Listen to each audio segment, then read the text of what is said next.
좋으신 주님께서 주시는 위로와 평안과 새롭게 하시는 은혜가 성도 여러분과 함께하길 바랍니다. 여러분들 삶 속에서 내 삶은 광야 같다 느껴지는 순간들이 있으셨나요?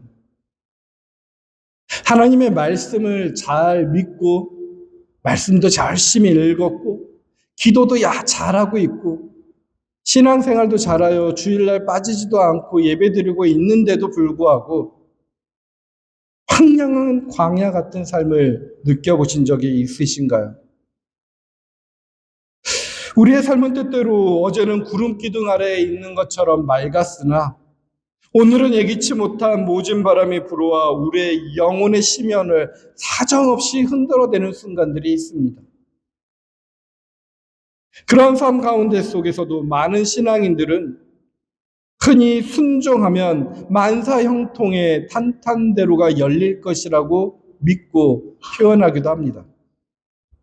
그래서 하나님의 뜻대로만 살면 닫혔던 문이 열릴 것이고 광야 같은 곳이 푸른 초장으로 변할 것이고 메마른 땅에서는 샘이 터져 나와야 된다고 생각합니다. 이것이 우리가 오랫동안 학습해온 신앙의 문법이자 우리가 세상에 자랑하고 싶어하는 신앙의 훈장이기 때문입니다. 하지만 오늘 우리가 마주한 출애굽기 17장의 리비듬은 우리의 이 얄팍한 확신을 사정없이 흔들어 놓고 있습니다. 이스라엘 백성들이 출애굽을 하였습니다. 이 17장 전에 16장에서는 만나도 경험했습니다. 그리고 이제 르비딤이라는 곳으로 향해 나아갑니다. 르비딤, 그들은 그 지역명의 이름의 뜻을 알고 있습니다. 안식처, 안전지대라는 것입니다. 이제 안식처로 가는구나, 안전지대로 가구나, 그러면서 그들은 얼마나 기쁘고 소망을 품고 행군을 했겠습니까? 계속해서 걸어 나갔습니다. 그 행하는 곳에 도착했습니다. 이제는 쉴 수 있겠구나, 하나님의 우리를 좋은 곳으로 인도하셨구나 기대하며 마지막 힘을 내어 도착한 곳이 르비딤이라는 곳입니다. 그런데 그들의 발을 내디딘 곳은 그 현실은 안식이 아니라 폭망이었습니다. 이들의 이름은 쉼터인데 마실 물이 없습니다. 며칠 동안 물을 못 마신지 모릅니다. 물이 단 한 방울도 없어서 타는 듯한 갈증만이 그들에게 주어졌습니다. 하나님의 말씀대로 그대로 행해 왔는데 출애굽하라 출애굽하였고 건너라 홍해를 건너라 해서 홍해를 건넜고 만나를 먹어서 만나를 먹었고 리비딤으로 가라 해서 안전한 곳으로 왔는데 도대체 삶의 결과는 이게 무엇이냐? 이스라엘 백성들은 반문합니다. 우리가 속은 것인가? 배신감이 그들의 심령을 사정없이 핥히었습니다. 근데 이 장면이 남의 일 같지 않습니다. 제가 물어본 것처럼 우리의 삶 속에서 이런 르비딤에 수없이 발생합니다. 간절히 기도하며 순종의 발걸음을 내딛었는데 오히려 관계가 파탄나고 하나님의 영광을 위해 성실히 살려 애썼는데 삶의 기반이 통째로 흔들리고 신앙생활을 좀 조금 더 잘해보겠다고 애써봤는데 사고가 일어나고 우리 가슴 밑바닥 속에서는 그럴 때마다 신경질적인 질문이 솟구쳐 올라옵니다. 주님, 정말 여기에 계시긴 계신 겁니까? 주님 따라가면 평안한 쉼터가 나온다더니 왜 저를 이런 사지로 몰아붙입니까? 주님, 저의 순종이 무엇인가 마음에 들지 않습니까? 이것이 바로 성경이 고발하는 오늘날 무리바 마사의 실체입니다. 무리바는 다툼이란 뜻이고 마사는 시험이라는 것입니다. 우리는 계속해서 다투고 시험하는 곳에 빠져버리게 되는 것입니다. 지금 르비딤이 그러한 곳이라는 것입니다. 르비딤의 그 척박한 바위 앞에 한번 서서 상상해 보십시오. 그 이스라엘 백성들의 상상의 모습이 잘 돕기 위해서 주보에 오늘은 그 장시의 그림을 그려 놓았습니다. 오늘 주보에 실린 니콜라 푸생의 명화 바위를 치는 모세라는 그림의 장면입니다. 물이 나온 뒤의 장면도 그려져 있지만 주변부의 사람들을 살펴보십시오. 가운데는 물을 마시고 있는 사람들의 기뻐하는 것이지만 가장 주변부 속에서는 어린아이가 울고 있고 노인이 물을 마시지 못해 기진맥진하여 쓰러져 있는 모습들이 있습니다. 그들의 일그러진 표정도 숨겨져 있습니다. 지금 그때의 장면들을 이 작가는 표현하고 싶었던 것입니다. 그 일그러진 표정 뒤에 모세를 향해 돌로 치려 했던 그 서글프런 분노와 혼돈이 여전히 배겨져 있었던 것입니다. 그들은 무리 없는 현실 앞에서 하나님을 지어버리려 했던 완악한 마음의 소유자들이었습니다. 이 완악한 마음의 소유자들이 회복될 수 있는 길은 무엇일까요? 여러분들도 리비dim 같은 광야 속에서 완악한 마음이 되었던 주변 사람이 있다면, 아니 내가 그렇다면 어떠한 신앙적인 해답을 주시겠습니까? 쉽게 우리는 말씀 보고 기도하라도 똑같은 말을 반복합니다. 말씀 보고 기도했는데도 리비딤에 도착했는데 왜 또 말씀 보고 기도하라는가? 하지만 우리들의 기본적인 해답은 거기에 매물러 있습니다. 근데 말씀과 기도 이렇게 계속해서 반복되다 보니 왠지 부족하다고 생각되었고 또 다른 것은 없을까 고민하는 가운데 속에 루터의 가르침이 생각났습니다. 루터는 참된 신학자를 만들어가는 과정 속에서 기도와 묵상 그리고 실현이라는 세 기둥을 제시했습니다. 말씀과 기도라는 그 두 축만 이야기한 것이 아니라 실현까지도 이야기했다는 것입니다. 우리는 흔히 기도하고 말씀을 묵상하며 모든 세상의 근심이 사라지고 하늘의 신비한 평화만이 가득할 거라 기대합니다. 실제적인 기도 중에 말씀 속에 신비한 체험을 하기도 하죠. 그러나 루터는 우리의 기대를 사정없이 무너뜨리는 충격적인 이야기를 하였습니다. 루터에 따르면 참된 기도와의 말씀 묵상은 우리를 황홀한 하늘 위로 들어 올리는 것이 아니라고 합니다. 오히려 우리를 인정사정 없이 사망의 아골골짜기로 던져버린다고 합니다. 왜 그럴까요? 하나님의 말씀대로 살려고 기도하며 그 말씀을 붙잡고 세상에 나가는 순간 필연적으로 세상과 충돌할 수밖에 없다라는 것입니다. 말씀에 순종하려 애쓰면 애쓸수록 우리 앞에 예기치 못한 시련이 다가오고 결국 신앙 때문에 절망의 나락으로 떨어지게 된다는 것이 루터의 통찰이었습니다.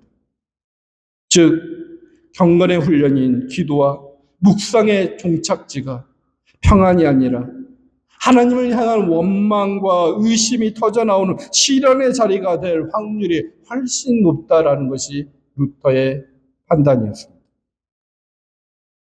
근데 사도 바울도 역시 로마서 5장에서 이 영적 원리를 뒷받침해주고 있습니다. 오늘 로마서 5장 말씀 보십시오. 2절부터 말씀을 보시면 우리는 또한 그리스도로 말미암아 지금 서 있는 이 은혜의 자리에 믿음으로 나오게 되었으며 하나님의 영광에 이르게 될 소망을 품고 자랑합니다. 근데 자랑이 무엇인가요?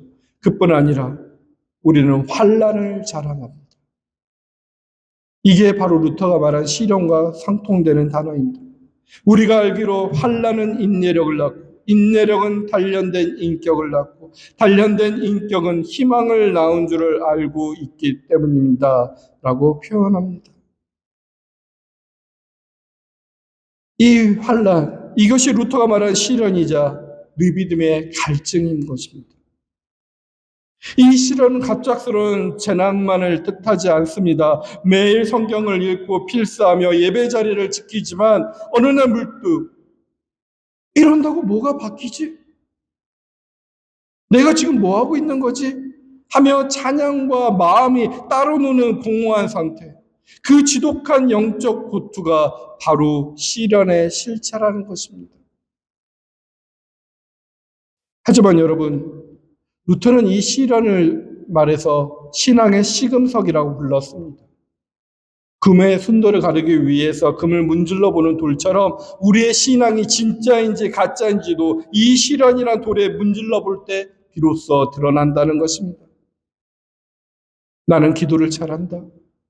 나는 하나님과 가깝다 믿었던 그 포장된 종교적 자부심이 메마른 기도와 텅 빈 묵상의 바위 앞에서 산산이 부서져 나가는 것입니다.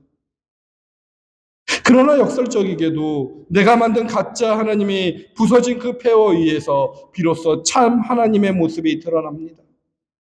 하나님 정말로 계십니까? 탄식하고 주님이 보이지 않는 바로 그 순간이 실상은 그 자리에 숨어 계신 하나님을 대면하는 가장 영광스러운 기회가 된다는 것입니다.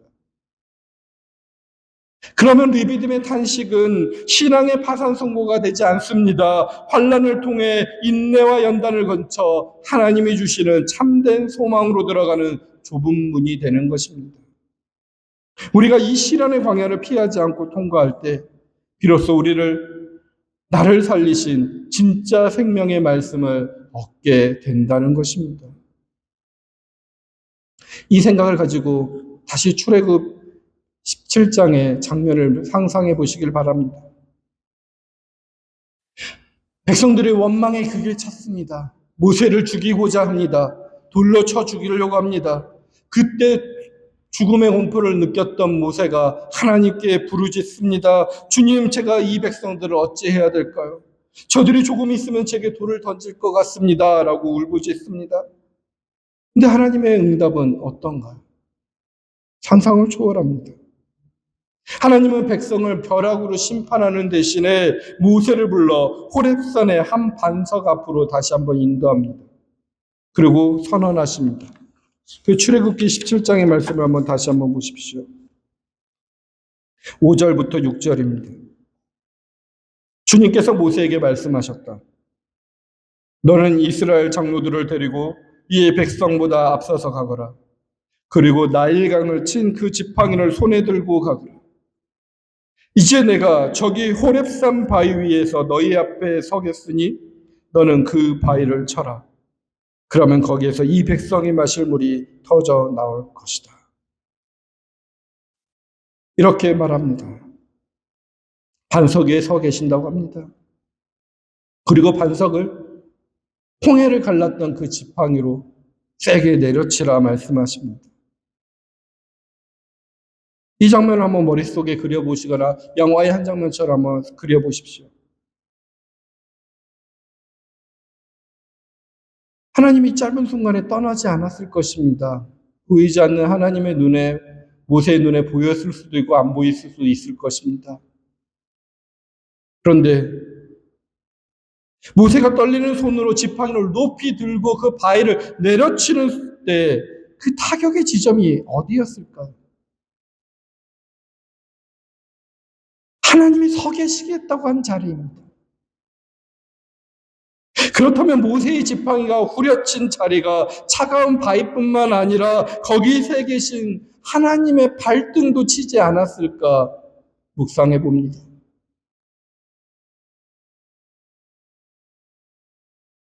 만약 하나님의 발등을 내려쳤다면 하나님은 정말 우리 가운데 계신가 묻는 백성들의 그 신결질적인 비난과 의심의 매질을 하나님은 하늘 보좌에 앉아서 구경하고 계신 것이 아니라 반석 위에 스스로 서셔서 당신의 살과 뼈로 직접 받아들이고 있는 장면이 되지 않을까요?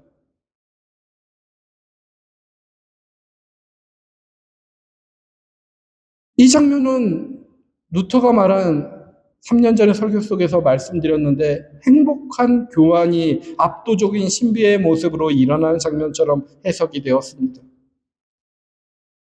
이스라엘 백성과 별반 다를 것 없는 우리가 하나님께 지금 무엇을 던지고 내리치고 있습니까? 원망과 불신 그리고 주님을 시험하는 도끼 어린 분노를 던지고 내리치고 있습니다. 그런데 하나님은 그 매질을 하나님의 발등으로 다 받아내시고는 오히려 그 갈라진 하나님의 발등과 그 갈라진 바위 틈 속에서 우리를 살리는 생명수를 내어 던지고 있습니다. 어찌 이런 교환이 있을 수 있을까요? 분노와 도끼를 내뱉고 있을 때 우리 인간은 이는 이로 눈은 눈으로 갚아버립니다. 그런데 하나님께서는 발등을 찢어내시면서 생명수를 전혀 다른 차원의 것을 우리에게 내어주고 계신다는 것입니다. 근데 그것도 또한 놀라운 점은 은혜의 선행성이 있습니다. 하나님은 우리가 회개하거나 순종할 때까지 기다렸다가 물을 주신 것이 아닙니다. 오히려 우리가 하나님을 시험하고 대드는 그 수치스러운 반역의 현장에 먼저 찾아오셔서 서 계시고 우리 대신 매를 맞으시고 발등이 찢어지셨습니다. 이 르비딤의 사건은 수천년 세월을 뛰어넘어 골고다 십자가에서 완성됩니다. 십자가는 인류의 모든 저주와 비난이 쏟아지는 거대한 타격 지점이었습니다. 우리가 예수를 채찍으로 내려치고 손과 발에 대목을 받고 옆구리에 날카로운 창을 찔러 넣을 때 주님은 그 모든 매질을 십자가라는 반석 위에서 온몸으로 받아내셨습니다. 우리가 찔러 넣은 그 상처에서 우리를 씻기는 보혈이 흘러나왔습니다. 우리의 죄를 주님이 가져가시고 주님의 생명을 우리에게 주시는 이 기묘하고도 행복한 교환이 십자가 위에서 마침내 이루어졌습니다. 사랑하는 성도 여러분, 사도 바울은 로마서 5장 8절에서 우리가 아직 하나님과 원수되어 무리바에서 다투고 있을 바로 그때 그리스도께서는 우리를 위해 죽으심으로 하나님의 사랑을 확증하셨다고 선포합니다. 그러므로 이제 우리는 더 이상 결핍의 공포에 설 필요가 없습니다. 우리의 모든 비극을 생명으로 맞바꾸시는 이 행복한 교환의 능력을 믿으십시오. 이 십자가의 능력을 믿으십시오. 우리가 하나님 어디 계십니까? 절규하며 삶의 바위를 내리칠 때 주님은 이미 그 매질을 당신의 발등으로 받아내시며 우리를 위해 영원히 마르지 않을 샘물을 길어내시고 계십니다.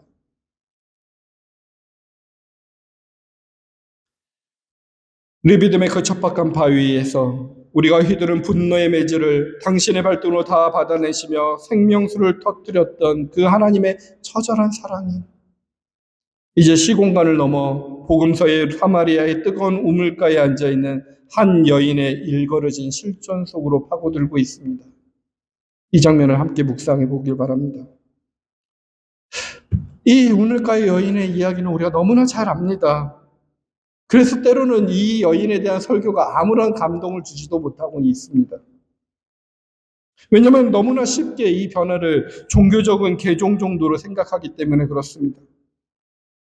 하지만 그 여인 속에 오늘 이 르비딤의 사건은 동일하게 일어나고 있고 대학별 아래 버려져간 물동인을 가벼운 상징으로 여기지 않을 수 있도록 우리는 다시 한번 묵상할 수 있습니다. 여인이 정오에 떼약볕 가운데 속에 홀로 나타난 이유가 무엇입니까? 그녀는 사람들의 시선이 칼날보다 무서웠고 그들의 수군거림이 자신의 숨통을 조여오는 감옥같이 느껴졌기 때문이었을 것입니다. 그녀의 5 남편은 무엇이었을까요? 단순히 부도덕한 과거의 이력이 아니라 자신의 존재 가치를 인정받으려 발부동쳤던 처절한 계약들이었을 것입니다. 결혼 계약으로 삶을 유지한 것이죠. 그래서 이번 남편은 나를 지켜줄까? 이번 계약은 나를 안전하게 해줄까? 그런데 그 계약이 파기될 때마다 그녀의 영혼은 광야의 르비딤처럼 메말라갔고 그녀는 점점 더 깊은 어둠 속으로 자신을 유폐시켰을 것입니다. 이것이 바로 우리가 모든 겪은 실존적 르비딤의 모습이 이 여인에게 일어난 것입니다. 그런데 그런 그녀에게 예수님은 남편을 불러오라 충격적인 질문을 던집니다. 이것은 그녀의 수치를 드러내려고 정죄하려는 독설이 아니었을 것입니다. 오히려 그녀가 평생 기대해온 계약적 관계가 그 허상이라는 것을 깨뜨려 보신 주님의 날카로운 영성 지도의 자리였을 것입니다. 주님은 그녀가 평생을 바쳐 깃던 그 우물이 실성은 마실수록 목마른 결핍의 우물이었음을 폭로하십니다. 그리고 그녀는 깨닫습니다. 자신이 평생 목말라 했던 것은 물 한 모금이 아니라 무엇을 증명하고 조건을 채워야만에 유지되는 계약적 남편들의 인정이고 보호였다는 사실을 말입니다. 그 순간 주님은 그녀에게 예배의 본질, 즉 하나님과 인간과의 관계에 대한 거대한 혁명을 선언합니다. 주님은 하나님을 더 이상 조건을 따지는 계약적 대상으로 대하지 말고 존재 자체를 기뻐하시는 사랑의 아버지로 대하라 알려주십니다. 그랬더니 이 여인에게 계약에서 관계가 아버지로 전환되는 천지개벽의 순간을 맞이하게 되는 것입니다. 계약 관계에서 실패하면 버려지지만 아버지는 자녀의 실패조차 당신의 발등으로 받아내시기 때문입니다. 리비듬의 바위 위에서 우리의 매질을 받아내신 그 하나님이 바로 우리의 아버지라는 사실을 깨뜨려 본 순간 그녀는 억제했던 수백 겹의 수치심이 눈같이 녹아내렸고 그녀의 가치관은 변화되었고 그의 삶은 변화되었던 것입니다. 나에게 남편이 없습니다라는 이 정직한 항복은 이제 더 이상 세상의 계약에 얽매여 살지 않겠다는 선언입니다. 하나님의 자녀라는 새로운 정체성으로 깨어났다는 하나님의 승전보를 선언한 것입니다. 그래서 그녀는 물동이를 내려놓고 마을로 뛰어갈 수 있었던 것입니다. 조금 전까지 그토록 두려워했던 마을 사람들의 시선이 이제는 더 이상 그녀를 괴롭히지 않게 된 것입니다. 왜냐하면 그녀는 이미 하늘아버지의 완벽한 용납, 즉 그 행복한 경험을 경험했기 때문입니다. 무리바의 갈증에서 십자가의 생수를 경험했던 것입니다. 그렇게 경험한 뒤에 물동이를 내려놓았던 것은 단순한 심정의 변화라고 표현할 수 없는 것이죠. 그는 세상을 바라보는 인식의 틀이 완전히 변화된 것입니다. 조금 전까지 그녀에게 세상은 마셔도 목마른 결핍의 장소였습니다. 사람들의 시선은 피해야 할 칼날이었고 자신의 삶은 저주받은 흉터였습니다. 무언가 조건을 채워야만 사랑받을 수 있다고 믿었던 그녀에게 삶은 늘 무거운 숙제였습니다. 하지만 십자가의 생수를 맛보고 예수 그리스도의 생수를 맛보고 하나님을 사랑의 아버지로 대면한 순간 그는 비로소 내 곁에 이미 와 있으나 깨닫지 못했던 하나님의 신비, 진짜 복을 누리게 된 것입니다. 내가 하나님의 지극한 사랑으로 창조되어 있는 한 존재라는 것, 하나님의 자녀라는 선언을 깨달은 것입니다. 주님이 주시는 생수는 환경을 바꾸는 요술이 아니라 환경을 보는 눈을 바꾸어 준 것입니다. 물동이를 버린 여인의 눈에 세상은 더 이상 수치의 현장이 아니었습니다. 이제 그녀는 거창한 기적이 아니라 오늘 내가 숨쉬고 밥을 먹고 이 땅을 밟고 서 있는 이 평범한 일상 자체가 하나님의 경이로운 선물임을 깨닫기 시작했습니다. 어제까지 당연하게 여겼던 사실은 하나님의 세밀한 돌보심이라는 사실을 알게 되었습니다. 나를 정죄하던 이웃들은 이제 자신이 주님께 받은 그 사랑을 전해야 할 화해의 대상으로 보이기 시작했습니다. 이것이 바로 생명수를 소유한 진정한 예배자가 자신의 평범한 일터와 가정에서 누리는 새로운 삶의 방식인 것입니다. 르비딤의 바에서 터져나온 물이 이스라엘을 살렸듯이 이제 그녀의 심령에서 터져나온 생명수는 그녀를 사람을 피해 숨던 자에게서 사람을 살리는 화목하게 하는 직무를 수행하는 전도자로 완전히 정복시켰던 것입니다. 사랑하는 성도 여러분, 여러분들의 가장 갈증으로 답답해했던 그 리비딤의 환량한 벌판으로 다시 돌아가 보십시오. 우리는 그곳에서 하나님은 정말 계시는가 신경질적으로 울부짖던 우리 자신의 일그러진 얼굴을 대면할 수 있을 것입니다. 하지만 우리가 그 시련의 바위를 절망의 눈으로 내리칠 때 그 타격의 지점엔 너와 함께 하겠다 약속해 주신 주님의 당신의 발등을 내밀고 서 계셨음을 우리는 또한 보게 될 것입니다. 우리가 휘두른 그 도끼 어린 불신의 지팡이가 주님의 살과 뼈를 때릴 때 주님은 오히려 그 찢겨진 틈 사이로 우리를 살리는 생명수를 터뜨려 주십니다.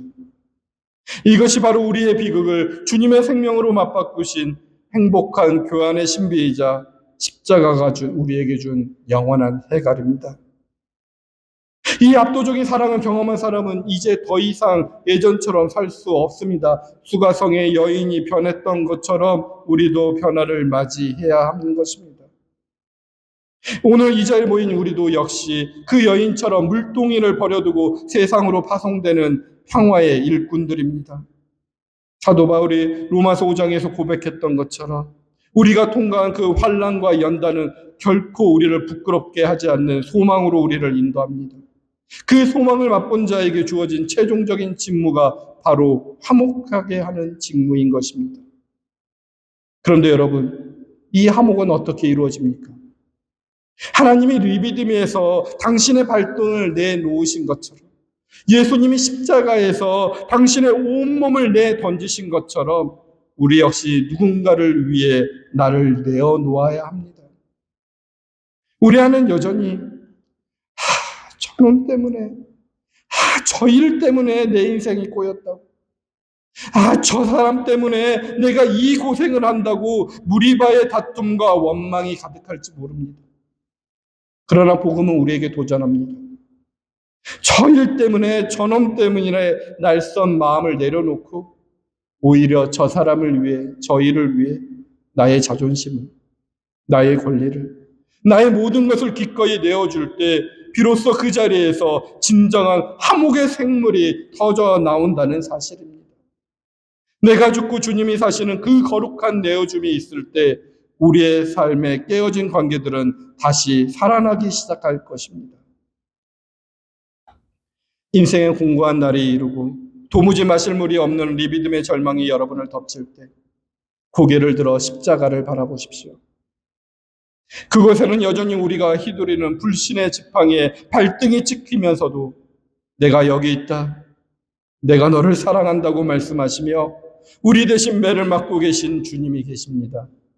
그 압도적인 사랑의 품 안에서 이제 낡은 물동이를 미련 없이 던져버리십시오. 화목을 위해 기꺼이 나를 내어주는 그 고귀한 진물을 가슴에 품고 복음 앞에서 활짝 웃으며 평화의 길을 걷는 복된 주님의 자녀들이 되시길 바랍니다. 리비듬의 하나님, 십자가의 그리스도께서 여러분의 일상 속에 영원히 샘물처럼 솟아나 저와 여러분의 정체성을 날마다 새롭고 존귀하게 빚으시기를 주님의 이름으로 축원드립니다.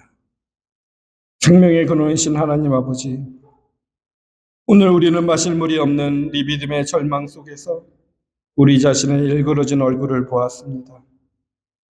하나님이 계시는가 울부짖으며 원망의 지팡이를 내리칠 때 그 타격의 자리에 이미 주님의 발등을 내밀고 서 계셨던 주님의 압도적인 사랑 앞에 이 시간 겸손히 엎드립니다.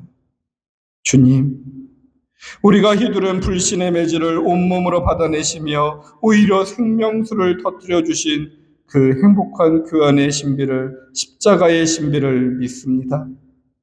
이제 우리를 옥죄던 수치와 결핍의 낡은 물동이를 미련 없이 던져버리게 하옵소서. 조건을 따지는 계약적 남편이 아니라 우리 존재 자체를 품으시는 사랑의 아버지의 품 안에서 참된 안식을 누리게 하소서. 간절히 구하옵나니 이제 우리가 세상으로 나아가 화목하게 하는 직무를 감당하기를 원합니다. 이 일을 행할 때 저 사람 때문이라는 날선 원망이 올라올 때마다 우리를 위해 십자가의 몸을 내어주신 주님을 기억하며 저 사람을 위해 나를 내어주는 평화의 일꾼이 되게 하여 주옵소서. 그리하여 메마른 세상 한복판에서 주님의 생기를 전하는 왕같은 제사장으로 우리가 살아가도록 인도하여 주시옵소서. 우리의 영원한 생물이 되시는 예수 그리스도의 이름으로 기도합니다. 아멘.